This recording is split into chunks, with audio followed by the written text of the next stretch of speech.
Hello and welcome to Potterwatch from Page to Screen. I'm Elizabeth. And I'm Lucy. And in today's episode, we'd like to introduce ourselves and what Potterwatch is all about. That's going to include who we are, our Harry Potter stories, how we know each other, and our wizarding passports. So Lucy, why don't you go ahead and introduce yourself? Alrighty. So, I am... I'm Lucy. I'm 17 years old. And Elizabeth was the one who introduced me to Harry Potter. Oh, yeah. But not very well, if you don't mind me saying, because... No, I don't mind you saying. I was young and foolish. Yeah. I knew about portkeys and I don't know what else, just really specific details. A Harry Potter musical. Yeah, before I'd even picked up the first book. I was reading Glubslyme by Jacqueline Wilson and really not enjoying it. No hate to Jacqueline Wilson, I'm sure she's a lovely lady, but I didn't like the book. Glubslyme is not my favourite. No, it's a little bit dull. Yeah. But then my mum suggested that we start Harry Potter, and I was very, very, very excited. I then read all the books between the ages of 8 and 10, and I fell in love with the universe. It was the first time I'd experienced that feeling of not being able to put a book down because you had to find out what happened next.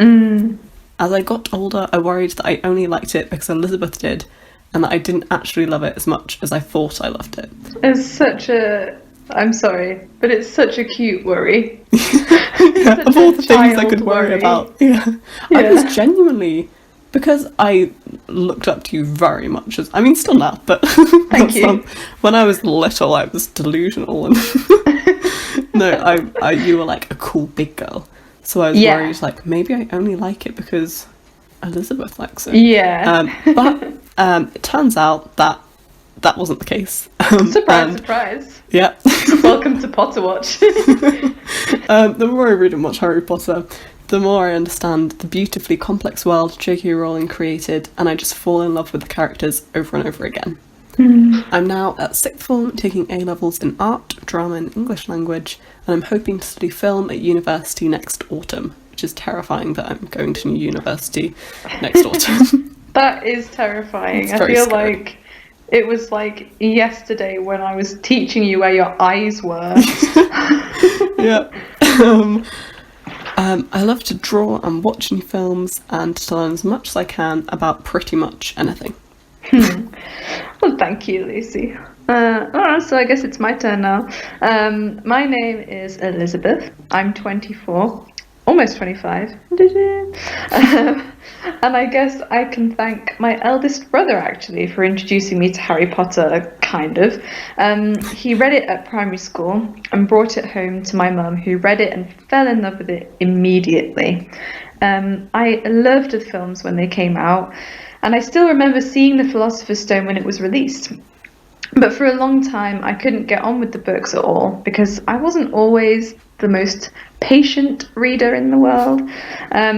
Then, when I was about 13, I tried it again for like the 1000th time, and for some reason it really struck a chord with me. I do think one of the main reasons was because I was being very harshly bullied at the time, and I could really relate to Harry. And I am now a mum to a 1-year-old Matilda, and yes, she is named after the Roald Dahl character. Interestingly enough, people always say, I love that film, and you have no idea how that annoys me. I do love that film. I do love the film too, but I'm like, it was a book first. Yeah. Anyway, I'm just pedantic like that. I am now currently illustrating my own children's books and doing some other drawings and illustrations in my spare time. Cool. Thanks, Elizabeth. So now we're going to move on to how we know each other. We met when I was about 3 years old, I think, and Elizabeth was 9. We grew up together for a while, but as we got older, we didn't see much of each other because we lived quite far apart. But we usually get together once a year to go to the Warner Brothers studio tour. Which hasn't happened in a long time. No, I miss it. Me too. We need to go soon. Okay, so now we're going to introduce our wizarding passport. So if you go onto the Wizarding World website, you can do your house, your wand, your Patronus. Wizarding World is updated Pottermore. Yes. Rebranded it's Pottermore. The new Pottermore. So if you did have an old Pottermore account and you have not gone into the Wizarding World account, you may need to redo some of these. I know that was like ages ago, but some people might not know about that. So I took the house test twice and I got Hufflepuff both times. And I'd just like to point out that the first chocolate frog card I ever got was Helga Hufflepuff. No way! That's so cool. Yeah. Do you mean I'm quite proud of that. Do you mean like that you actually bought? Yeah. Right. Okay. Yeah, I thought you from meant, the like, studio in the tour. game in Pottermore. I was like, wow, that is No, a memory. no. I That would do be not cool. remember that. Yeah, that would be cool. No, it was from the studio tour. Yeah. And for me, in order of houses, I think I'm Hufflepuff, closely followed by a Gryffindor, and then actually closely followed by a Slytherin. And then I'm pretty much not at all Ravenclaw, I feel like. My wand is pearwood with a phoenix feather core, 11 inches, and quite bendy, and my Patronus is an otter. So we're just going to go slightly into like what our wands mean and our Patronuses mean, and like if this is like us as well. So pearwood, this is the description from Wizarding World. This golden toned wood produces wands of splendid magical powers, which give of their best in the hands of the warm-hearted, the generous, and the wise. Possessors of pear wands are, in my experience, this is Ollivander speaking, usually popular and well respected. I don't know if that's true for me. I mean, I did have a very large group of friends, but that's because we all just kind of roped in people as the years went by. I'm not sure whether it's because of me in particular. But I tend to think that I have a lot of friends, but not a lot of like really good friends. Like I have no embarrassment or weirdness in saying that you are my best friend, because I'm really only close to very few people. But so I guess maybe that's used true. to confuse people when I was like, how old was I when you got married? 14? It was 3 years ago. So yeah, 14. Yeah. So I'd be like, oh, I went to my best friend's wedding the other day. I was like, excuse me? Then I had to explain that you were, 7 years old than me? She's 22. Yeah. 21, sorry. Wow. I know when I got married. Okay, so then it goes on to say, I do not know of a single instance where a pear wand has been discovered in the possession of a dark witch or wizard, which I think I am very loyal to the light side, the good side. Pear wands are among the most resilient, and I have often observed that they may still present a remarkable appearance of newness even after many years of hard use, which I think is quite convenient because I'm one of those people who, like, when they read a book or when they use something, I like that they look used. Yeah. Like, I really like to dog-ear the pages. Yeah, or like highlight things or make notes, or I don't mind it if I read it out in the rain because I feel like those marks are like memories. Yeah, memories. Yeah, but then like if I do that with my wand, I might not have a wand anymore. It's like how didn't Daniel Radcliffe go through 80 wands or something? Yes, he was always drumming with them, and yeah. So I think that sums me up quite well. I mean, it's like horoscopes, right? You need to like make connections yourself, right. But I think it sums me up fairly well.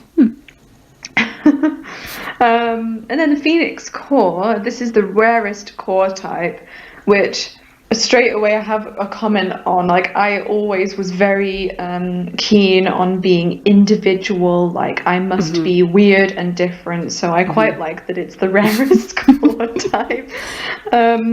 Phoenix feathers are capable of the greatest range of magic, though they may take longer than either unicorn or dragon cores to reveal this, which I feel like when I try and perfect something, I'm like a jack of all trades, master of none.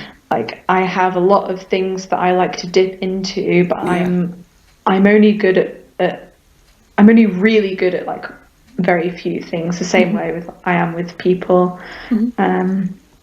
So that's quite cool. They show the most initiative, sometimes acting of their own accord, a quality that many witches and wizards dislike. So, whereas I like to follow orders.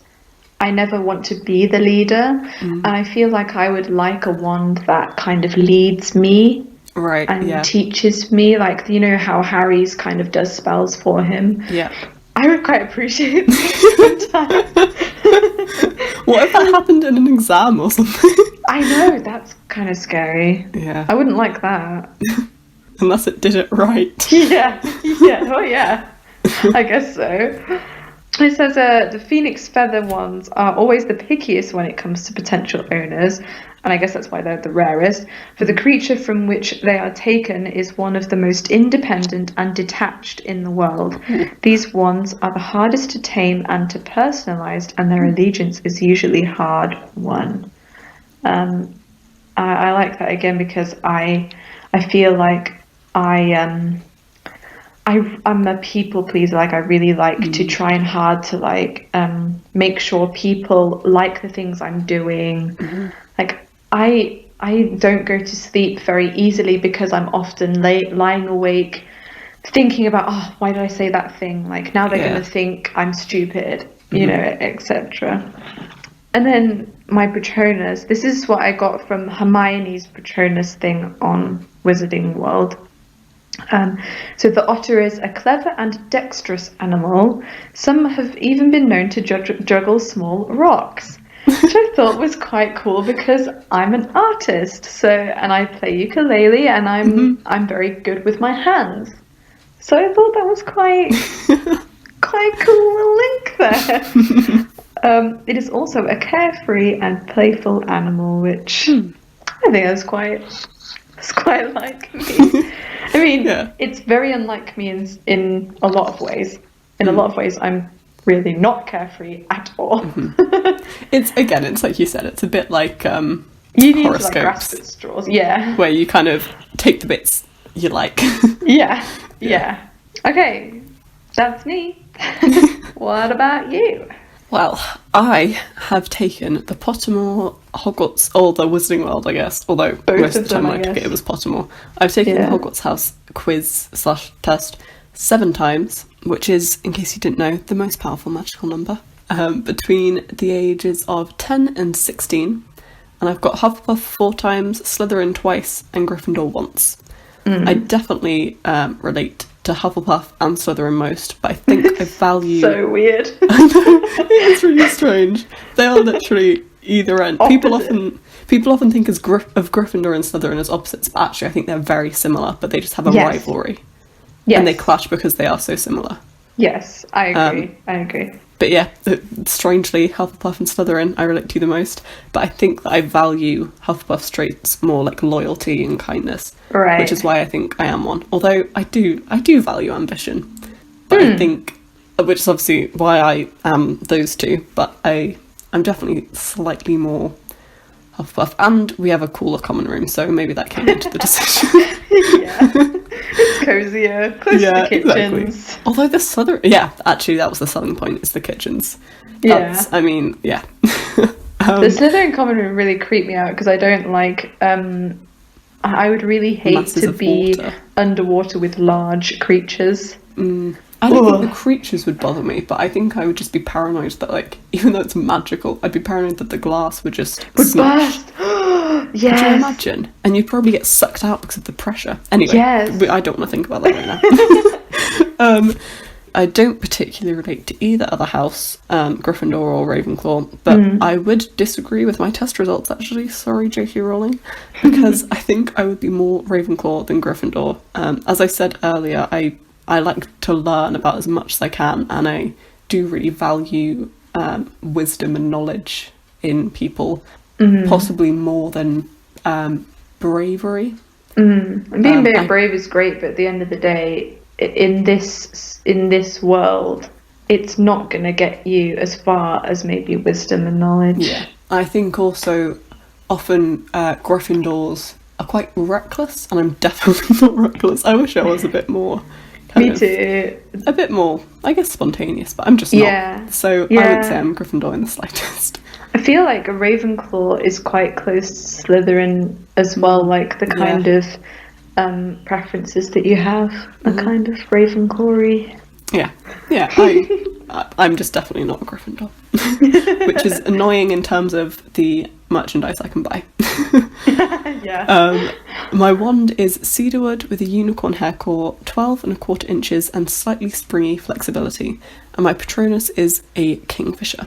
I'm so jealous of your Patronus. I did retake the quiz a few weeks ago and got a pheasant. But I'm not jealous of that. We'll ignore that detail. Yeah. So, cedarwood. This is also from Ollivander's notes on the Wizarding World. Whenever I meet one who carries a cedar wand, I find strength of character and unusual loyalty. I wonder which house one would be who carries this one.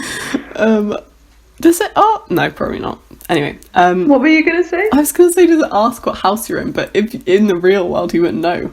Not the real world. I mean in Harry Potter. Yeah, I guess you would be sorted after that. Right, yeah. But that's interesting that he's put in a word that is like the main word of a house into a wand. That's true, yeah. My father, Gervais Ollivander, used to always say, "You will never fool the cedar carrier." And I agree. The cedar wand finds its perfect home where there is perspicacity. That and perception. They're probably similar things. Would you say I'm perceptive? I definitely would. Yeah.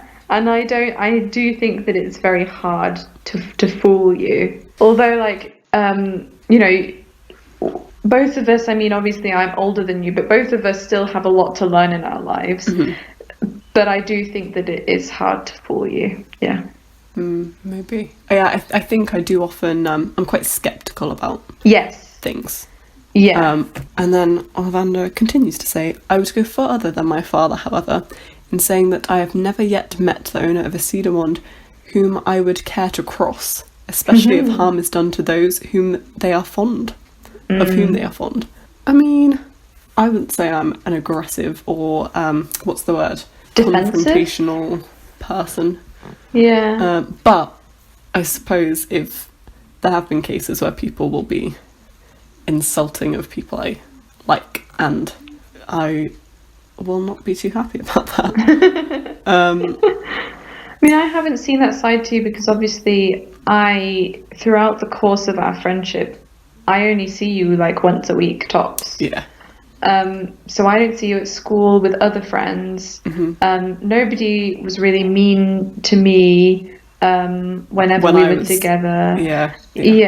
So I haven't seen that side to you. So I can't really say. I wouldn't say I've never really been involved in kind of like most of the time when you're a teenager, there's some kind of like nothingy drama going on.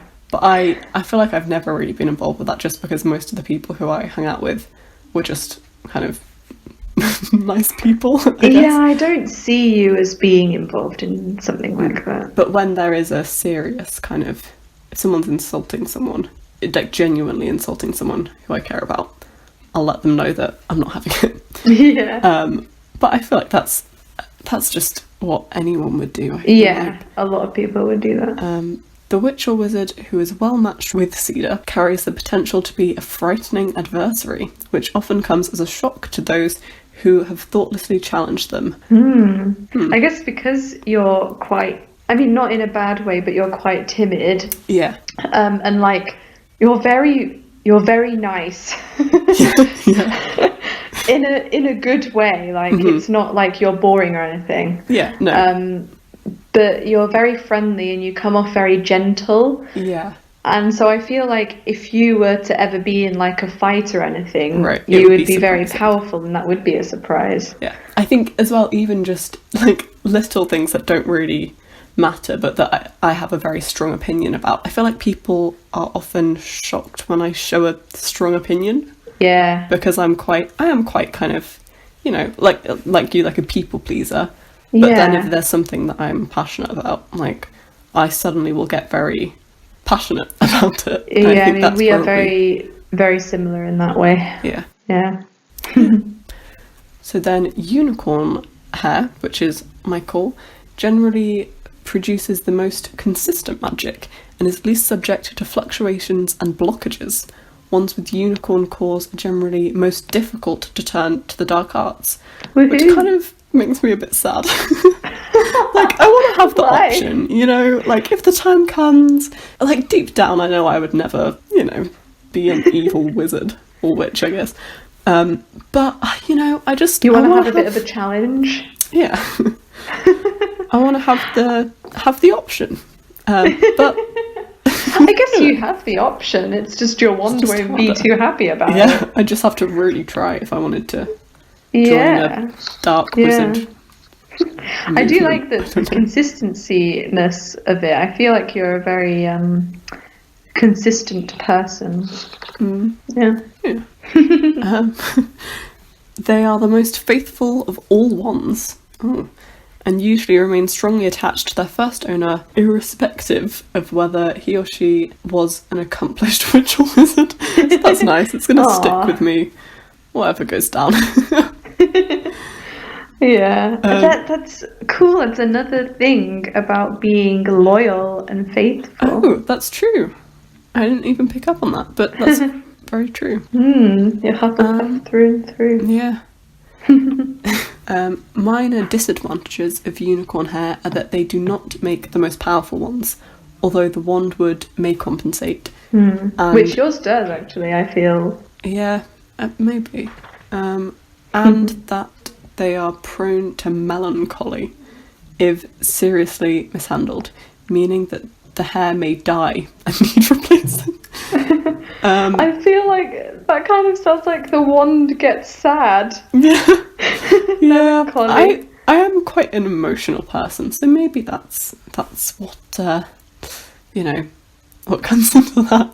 Yeah, it sounds like it's yeah, that doesn't sound too good. So then my Patronus, which is a kingfisher, and this information is from the Harry Potter Amino Apps app, which is kind of like a more fandom-y Tumblr, pretty much. There isn't information on Pottermore because there isn't a main character that has a kingfisher Patronus. Which is a shame. Yeah. They're missing out. It's such a cool Patronus. Well, I think so, but maybe I'm biased. They are apparently very clever and quick-witted. I do not think I am at all quick-witted. I think you are. I don't think I am. Maybe not so much like quick, but I think you are very witty. Yeah, I feel like and you are clever. You're always. Do you remember like doing maths with me when I was like in high school, and you were way better than me. Really? When I was how old? So in high school, if I started high school at 11, we're 7 years apart, so you would have been 4. Is that right? 4. I would have been in reception. Yeah. But like, I feel like when you first started, and even before you were starting primary school, you were like excitedly doing sums. That's true. And I was like, how is this kid doing this? Like, I currently, as a 24-year-old person, do not know my 3s, 4s, 6s, 7s, 8s, or 11 times 12 times tables. Sorry, 11's are really easy. 11's, I was going to say, if you don't know 11's. Or 12 times table. Like, 7's are my favourite times table. That's sad that I have a favourite times table, but... Yeah, well, you can add a favourite. But yeah, like, I feel like, not just in maths, because maths isn't the only way you can be smart. I feel like you are very intellectual.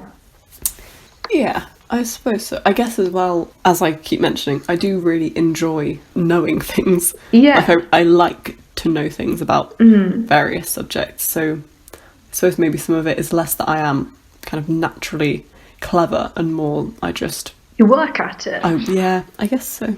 It's like when you borrowed my mum's so you think you know Harry Potter book, and she had like penciled in her answers, and on the how many Quidditch players one, and on a couple of others, you corrected her.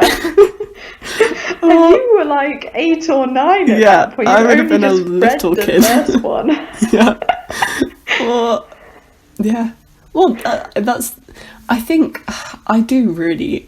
I need to probably stop doing it as much, because when I get things wrong, I want people to correct me, because I want to be correct about things. Yes. Which I guess is the Ravenclaw coming out of me, and I do that to other people, and I kind of forget that some people see that as being like belittled, which I understand.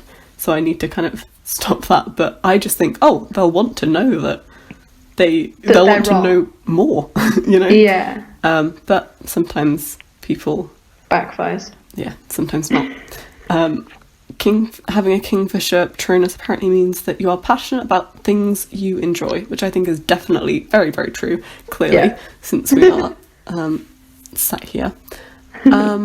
And I think also it's almost like all or nothing with me. I can't just like something, I have to love it and dedicate loads of time to it, and it becomes my new thing, if that makes sense. Have a very clear knowledge on subjects that interest you, making you an expert with them. Like I said, I like learning all that stuff. You soak up information without realising. That's kind of different to what you've said before. Yeah, I don't know if that's necessarily true. Although I suppose, like I was saying before we were recording, I think like I didn't revise particularly that much for my GCSEs. I just paid attention in less, but I did realise I was taking in information.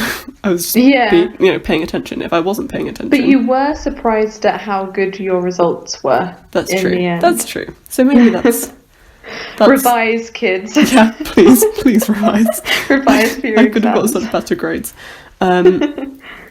Even though I was very happy with my grades. You got really good grades. Don't be that person. But I could have got much better if I revised. You can always get better unless you get A stars. A stars and everything. Although now, with the new system, you can get a 9, which is above an A star. Isn't that crazy? Gosh. I didn't get any of them. It's like mine are getting 112%. Yeah, pretty much. Unique in your beliefs. You do not strive to be normal. You want to be individual. I feel like that's something I need to work on, because I'm always like, I'm so quirky. Like, it's okay to like, mainstream things, and it's okay to like popular stuff. Be normal, yeah. Like for so long I didn't listen to Billie Eilish because I was like, no, she's so mainstream and I don't like basic things, but she's pretty good. There's a reason she's popular. Yeah, I totally relate to that. Yeah. Common conjurers of this Patronus are those in the Ravenclaw house. I think this is interesting because everything we've talked about is kind of related to my Ravenclawness. And they say that your Patronus kind of brings out a sort of hidden part of your personality, which I guess is my slightly more Ravenclaw side, because I am quite obviously a Hufflepuff and at times quite obviously quite Slytherin. And I guess like the house that you are in is the house, like some people don't choose their house, but most people I feel like are in the houses because they know that they're like that. Like that's what they value. Yeah, as we said, it's what they value instead of like what they actually are. Right. Whereas I feel like wands and Patronuses are your true character instead of what you aspire to be. Yeah. Like it's like Neville, right? Like he is naturally brave, he just doesn't know it, but he does aspire to be brave. Like he really wants to be in Gryffindor, but for some people who may not know this, he begged to be in Hufflepuff because he didn't feel worthy. But the hat was like, but you want to be brave, so get in Gryffindor, idiot. So I like that all of yours, as you said, are like Ravenclaw, but you're in Hufflepuff house. Yeah, whereas I'm just kind of all over the place. I do feel like I have a very umbrella personality. Like, I'm a bit of everything. Yeah. Apart from Ravenclaw. Mm. This is really where we are like complete opposites. Yeah. We're very similar in a lot of ways. I feel like we're like 50-50. We're very similar and we're complete opposite. Yeah. We're both half Hufflepuff and half completely different other things. Yeah. Which is why I think our friendship works so well, because you need that kind of opposition in a relationship, I think. Otherwise it just gets boring. Okay, thank you, Lucy. So now we're going to go on to what you can expect from our podcast. So we're going to go from the beginning, looking at a couple of scenes and or chapters at a time from the films and books, comparing them with each other. We'll look at what the films missed out, what it adds to the story, and what they did well. What this isn't is just a rant of how bad the films are. We wanted to do this because we know that there are people out there who don't enjoy reading or who can't read, who are missing out on these things in the story. And of course, there are Potterheads out there who are either overly saturated with the movies or just waiting to have their latest Potter fix. And I'm going to be looking at some of the locations and sets and how accurately the films portray them in a segment we're calling the Marauders Map. We're going to endeavour to go from the beginning right through to the end, but that's going to take a long time, and we have no idea what the future holds, so don't hold us to definitely doing it to the end. Until the very end, anyway. We'd also like to thank the harrypotter.fandom.com list of differences between the books and the films, because we would miss some things if it was all down to us. We also might do special episodes on soundtrack, certain characters, or anything else we may find interesting. So that is all for now. Keep twiddling those dials. Keep each other safe. Keep faith. Good night. Okay, I'll stop. I'm really nervous. Okay. Perfect home where there is... I don't know what that would